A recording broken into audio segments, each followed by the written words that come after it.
বিসমিল্লাহির রহমানির রহিম।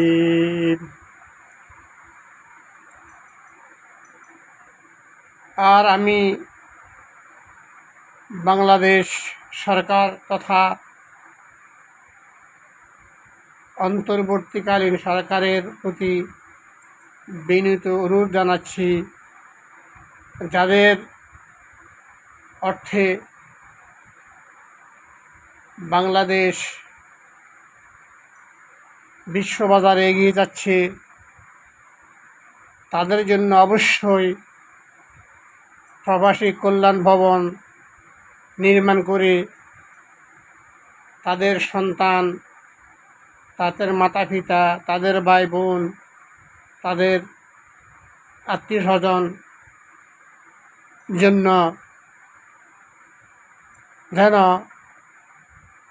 ওই রেমিটেন্স যোদ্ধার ভাইয়ের অবর্তমানে তাদের ভরণ পোষণের দায়িত্ব নেওয়া যায়, তাদের জন্য অনতিবিলম্বে প্রবাসী কল্যাণ ভবন নির্মাণ করার জন্য আমি সরকারের প্রতি বিশেষ দৃষ্টি আকর্ষণ করছি।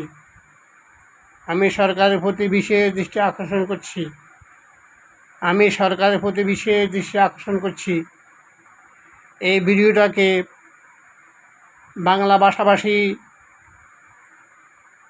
তামাম পৃথিবীতে যে রেমিটেন্স যোদ্ধারা আছেন, তারা সবাই শেয়ার করে ভাইরাল করে সরকারের দৃষ্টি আকর্ষণ করবেন।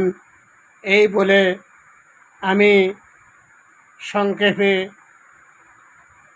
আমার প্রিয় রেমিটেন্স যোদ্ধাদের পক্ষে সরকারের প্রতি আকুল আবেদন জানালাম। আল্লাহ হাফেজ, ফি আমানিল্লাহ। আসসালামু আলাইকুম ওয়া রাহমাতুল্লাহ।